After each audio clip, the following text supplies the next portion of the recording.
and welcome to a new video. Today I'm going to be doing a 24-hour readathon. Now, I had a plan that I was going to do this week because I have the house to myself, you know, plenty of time, but then work has put me on some okay schedule, but not perfect for a 24-hour readathon. So I'm working off on all 6 o'clock till closes, which probably means I'm going to get home at about midnight. So last night I did get home around midnight, didn't get to sleep till about 1 o'clock, and I was going to sleep till like 11 o'clock, so then I'd be like raring to go for this 24-hour readathon. But I didn't finish the video that I needed to publish for this morning, so I had to stay up later. Basically, it's all a bit of a mess, and I'm knackered is the ending result. So I was planning to try and spend as much of this 24-hour readathon reading. That is still the plan. The successful rate of that, probability, being successful, whatever you want to call it, has decreased a lot since I planned this video. But we're still going to give it a go. Who doesn't love a challenge? So yes, I look tired. I'm not doing makeup for this video. You're just going to have to have me in my natural glory. Oh.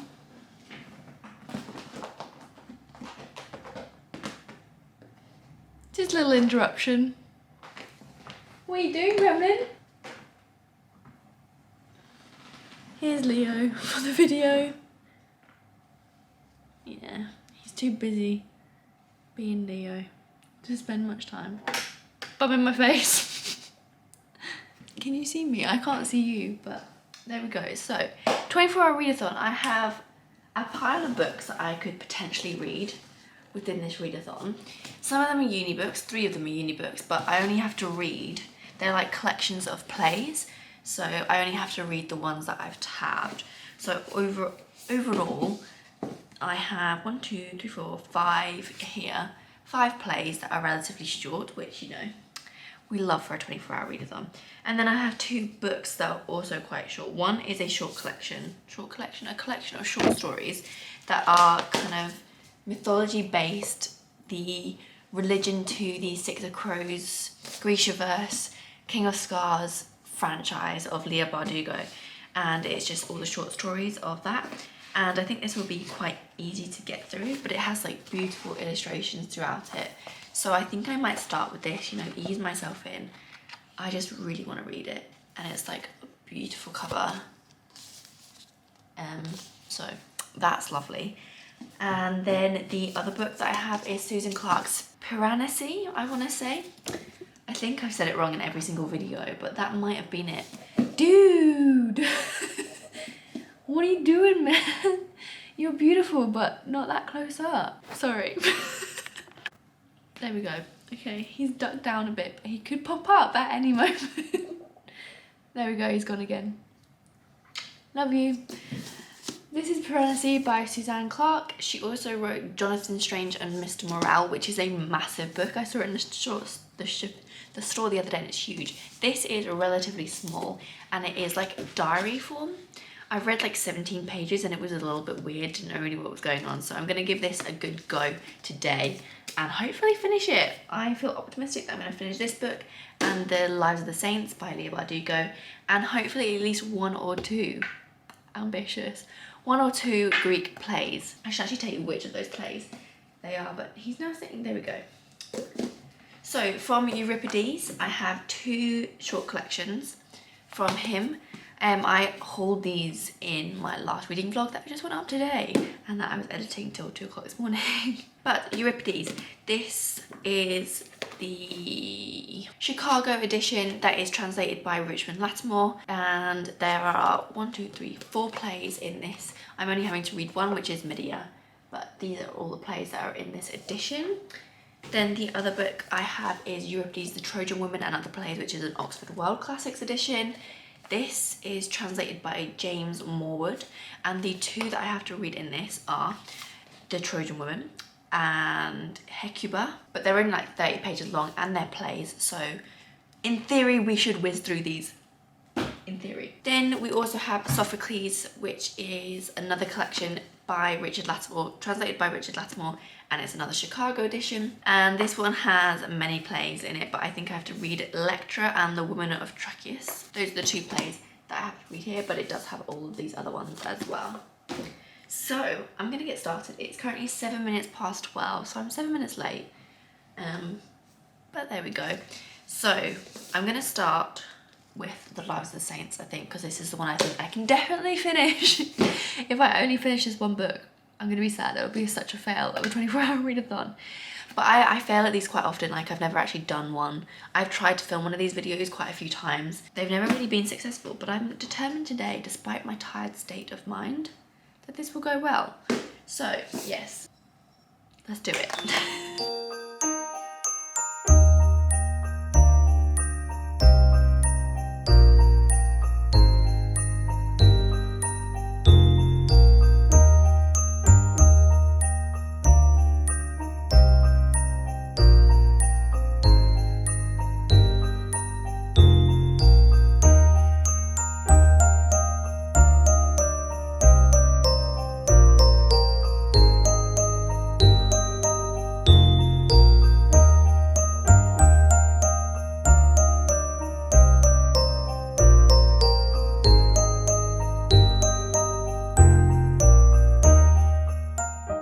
Alexa, what's the time? It's 3:09 p.m. It's 3:09 p.m. and I finished the first book of the readathon. Yay! So obviously this is quite a short book. It was only 120 pages, and obviously there is a lot of illustration. There's one for every single saint in the book, and there are quite a lot of saints in the book. The pages or the stories are only like 2 to 5 pages. Most of them are 2 to 3 pages long, and as you can see, there is quite a few of them in this book. So it was pretty quickly to get through, and I did have an hour nap in between these 3 hours that I have been reading this book. So yes, I'm now much more energized, and my eyes were like going cross-eyed reading, so I needed the nap. It was necessary to continue with the readathon. So I read it. I thought it was actually really good. There were like quite a lot of repetitive themes throughout it. A lot of it was like, if you don't pray, you die, basically.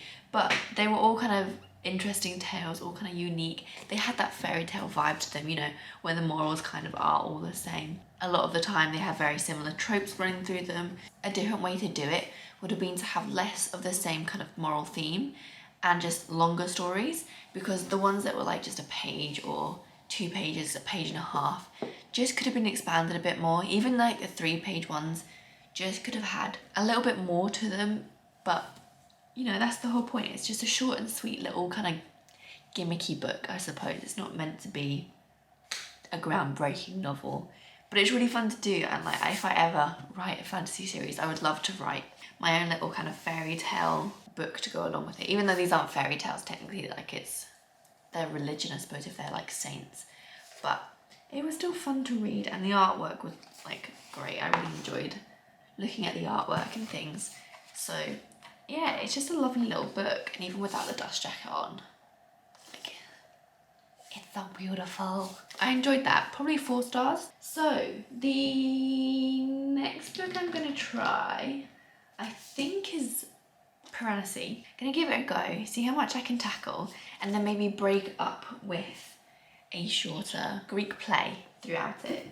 I have also, like, there's 2 books. I'm also started about 3 sentences there. I also have about this much left of, even less than that I think now, of The Words of Radiance Part 1. I'm listening to it half on audiobook, half reading when I can, just because I like physically reading it, but I'm also so addicted to it that I can't put it down. So whenever I put it down physically, I then put the audiobook on if I can. Like, if I'm like doing the dishes or cooking dinner, anything like that, I listen to it on audiobook, and then when I can physically read it, I physically read it. I might also read a little bit of that on audiobook throughout this vlog. That's the plan. Going for this.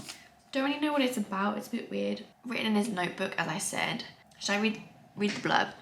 Piranesi lives in the house. Perhaps he always has. In his notebooks, day after day, he makes a clear and careful record of its wonders. The labyrinth of halls, the thousands upon thousands of statues, the tides that thunder up staircases, the clouds that move in slow procession through the upper walls.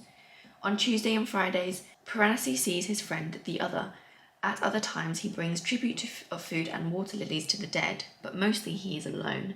Messages begin to appear, scratched out in chalk in the pavement. There is someone new in the house, but who are they and what do they want? Are they a friend or do they bring destruction and madness as the other claims? Lost texts must be found, secrets must be uncovered. The world that Piranesi thought he knew is becoming strange and dangerous.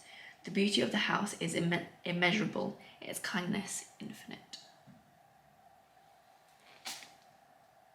Mysterious. So yeah, I think I'm going to give that a go. I'm getting kind of hungry, so I might have to pop to Co-op and get some snacks, because I have no snacks in the house. I've just got dinner, which I pre-made yesterday, so I don't have to cook tonight, which is lovely. We love that. But snackage may be a requirement, which means I have to get dressed, which I'm not a fan of. Currently in just pyjamas and my lovely Christmas PJs, which my mum sent me, so thank you, Mum. So yeah, that's the plan. Gonna go start this. I need to stop looking at that little, it's really hard when you got like your little face there. I need to look at you guys more. So yeah, I'm gonna go get some snacks maybe and start this. I'll update you on the snackage.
So I am about a third of the way through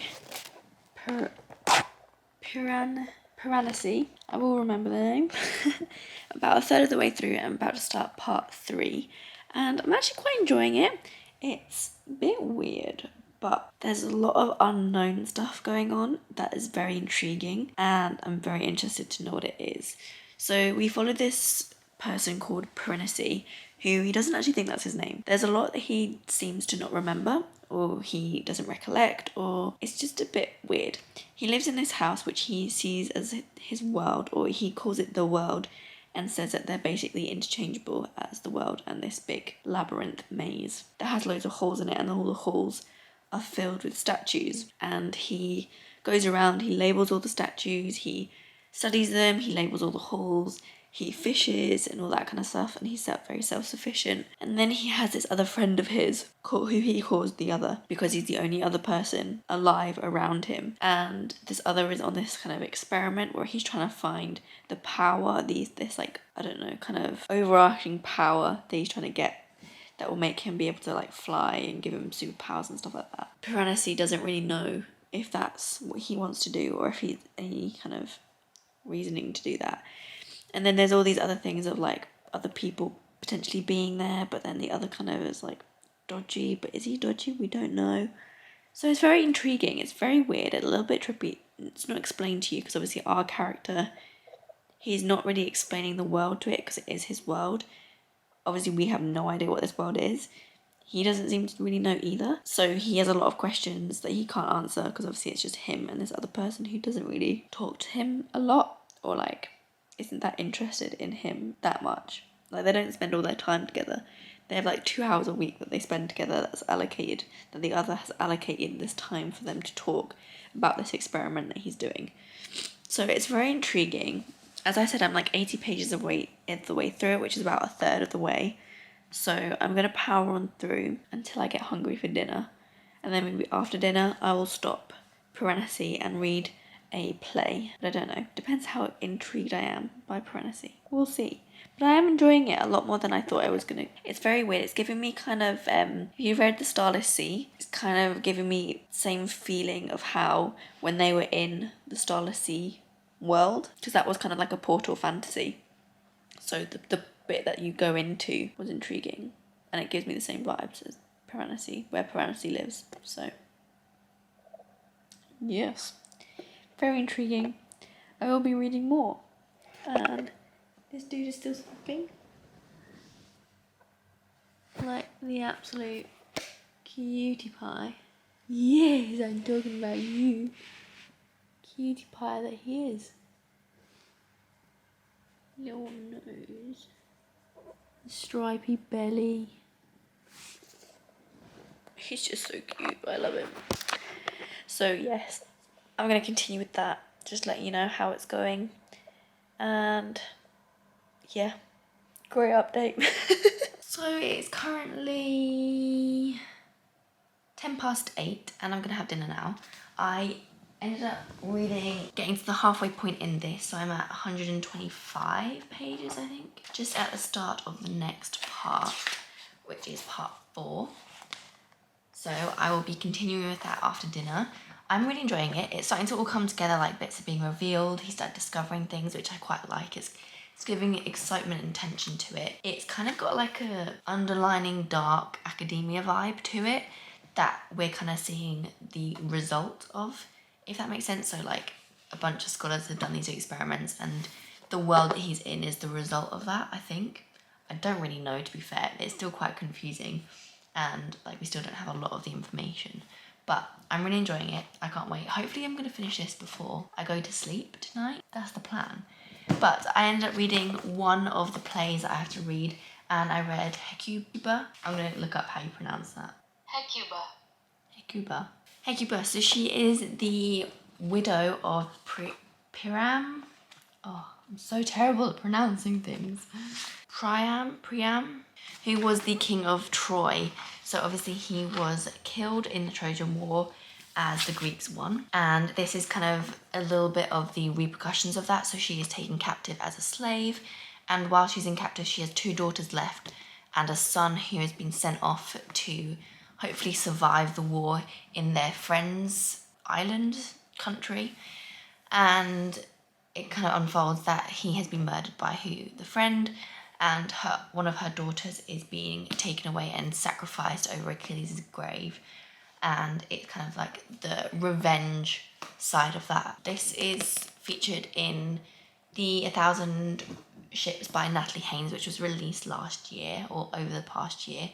So that is a story that is in that as well. So if you want to read some of the source material beforehand, she takes from a lot of source materials to give kind of more of an overarching plot than just like Homer's source. But I actually quite enjoyed it. I think it's very interesting, and it would be very interesting to study, especially the gender dynamics with how they, the women kind of band together and the kind of sisterhood violence that comes out of the revenge side of it and how that's presented. So I'm looking forward to that. The next one, I'm doing it in the order that we're going to read them in, except I've skipped 3 of them, but I'll get back to them. So the next one on the reading list is The Trojan Woman. That's a little bit longer. The other one was just like 34 pages, I think. This one is 38 pages actually, so it's pretty similar. I thought it was, maths isn't great at the minute. I thought it was longer, so I may tackle that one tomorrow. And then we'll have finished all reading the sources from this book, which is very good because that means I'm on track. So yes, I'm gonna eat dinner and then I'll do some more reading.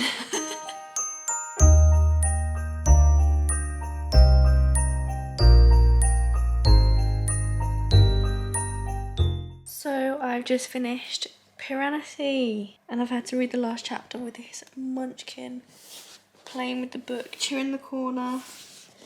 I don't know if you can see, the corner's all chewed now. Oh, and now he's attacking the camera. But I finished it, it's 11:53 p.m, which means I have finished it just before midnight, so 12 hours into the readathon, and I read 2 books and 1 play. Not bad. Overall, I think that's about 350 pages. But I actually really enjoyed this. I wish some answers, there'd be more answers. I can't really say what I want the answers for unless you've read it, and I don't want to spoil it for you. Most of the big things are answered, so that's fine. Like, I am content, but there's one particular piece or like element to it I just, for some reason, really want to know who it is. I don't think that gives it away, but yeah. If you've read it, let me know, and maybe we can like be annoyed that we don't know the answer together. But it's not like super annoying, like it doesn't ruin the book. But it was really good. I feel like it's maybe one that will sit with me. No, it wasn't like super deeply profound, but there was just something about it that kind of drew me in, and just, I don't know, I think it would be an interesting one to like look at a bit more. I was just thinking about the quotes that they have on the back. They've got one from Madeline Miller, David Mitchell and Erin Morgenstern, and I think David Mitchell and Erin Morgenstern are definitely ones that this reminds me of. I've only read one of David Mitchell's books, and it's one that I actually want to reread. It was the first kind of adult book that I ever read, adult fantasy book that I ever read, when I was probably a bit too young for it. I didn't really get it. I was probably like 12 or 13, and it was quite big. It was the biggest book I'd ever read, I think, at that point. It was called The Bone Clocks, and at the time I really didn't like it. It took me forever to get through, but now I think my reading tastes have changed, so I want to reread it and see if I enjoy it more. But it definitely has that kind of vibes to it. Also, Erin Morgenstern, as I said earlier, it reminds me of The Starless Sea a lot. Just kind of general feel, general kind of unknown about the world. I keep talking about portal fantasies, but that's because I'm writing an essay on it, so I keep reading essays about portal fantasies. But a lot of portal fantasies, you have like someone taking you through the unknown fantasy world. So you normally go from this world into the other world. So like Narnia, you start in this world and you go to the next one, and you have someone that takes you around, like the beavers in Lion, the Witch and the Wardrobe. So there is like a way of telling the reader information that they wouldn't know about this world to make it a little bit more familiar, to kind of ease you into it. This is kind of the reverse.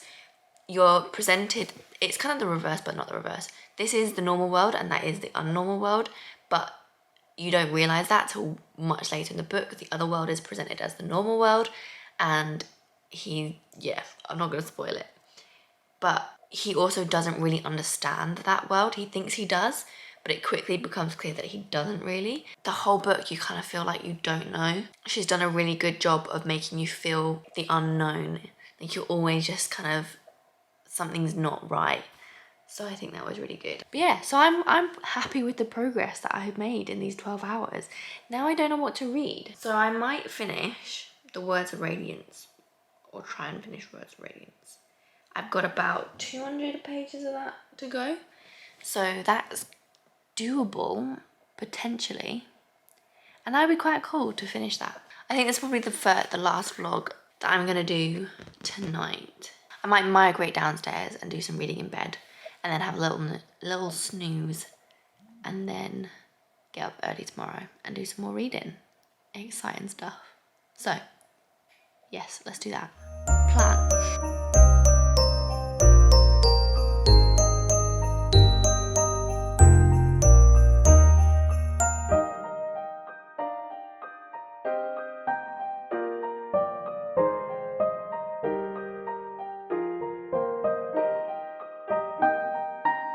Good morning.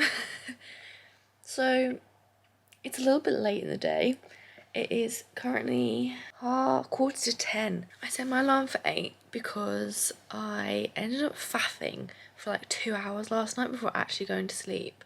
So it was like 2 in the morning, and I was like, I can't get up at like 6 o'clock, which is what I was planning. So I set an alarm for 8, and then when that went off, I literally was so tired. My eyes were stinging and I felt like sick. I was so tired. So I snoozed it for half an hour. Turns out I didn't, and I woke up at 9:30. So it's still earlier than I would normally get up during the week or the days. You know what I mean. But it means I have like 2 hours to read 160 something pages. Let's pop you here. We have The Words of the Radiance by my side, and we were on page 500 exactly, and there is 653 pages. Now I would say I read about 50 pages an hour, so I have to read an extra 25. See how that goes. I don't think I'll finish it, but I think I'll finish it today. Maybe I'll just continue and then I'll let you know how it goes. Hey baby, you gonna say hello? You gonna say hello? He's just eating breakfast. Just checking in. Bye. Bye bye. Yeah, okay, so I'm gonna get reading and then I'll catch up with you at 12 o'clock.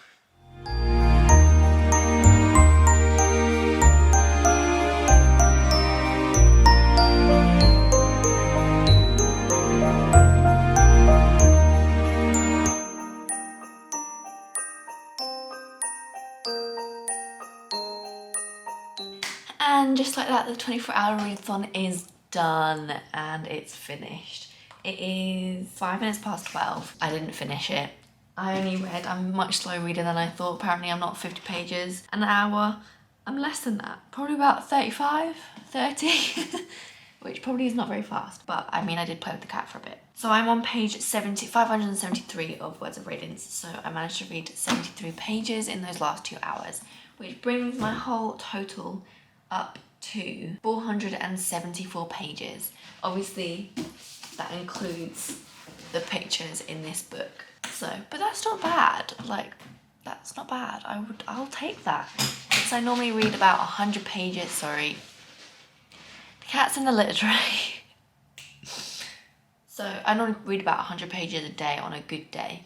So, I'll take 474 pages and 2 books, 1 play, and almost finishing another book. I'll take that. So, little roundup of what we read this reading vlog. Finally, that took about 5 minutes for him to poop. Long pooper. So, just a little roundup. I finished all The Lives of All the Saints, I think it's called, or just The Lives of Saints by Leah Bardugo, which is a short story collection of different saints in the Grishaverse. I started and finished Piranesi by Suzanne Clarke, which is a story about a labyrinth. I read about 70 pages of The Words of Radiance, which is a epic fantasy by Brandon Sanderson, and I read one of the plays from Euripides called Hecuba, which follows Hecuba and some Trojan women after the Trojan War. I think my favourite was Piranesi. I actually really enjoyed that, and the more I'm thinking about it, the more I enjoyed it, so I'm going to recommend that one over all of them. Do not block the thing again. Oh. I thoroughly enjoyed my last 24 hours just reading. Best way to spend 24 hours, I'd say. So yes, thank you for watching. I hope you enjoyed this. I hope it wasn't too random, and I hope it's not too long. So, thank you for watching. If you did enjoy the video, please give it a like. It does really help. If you would like to subscribe as well, that would be amazing. And thank you again for watching this video all the way through. You're a star. See you in the next video.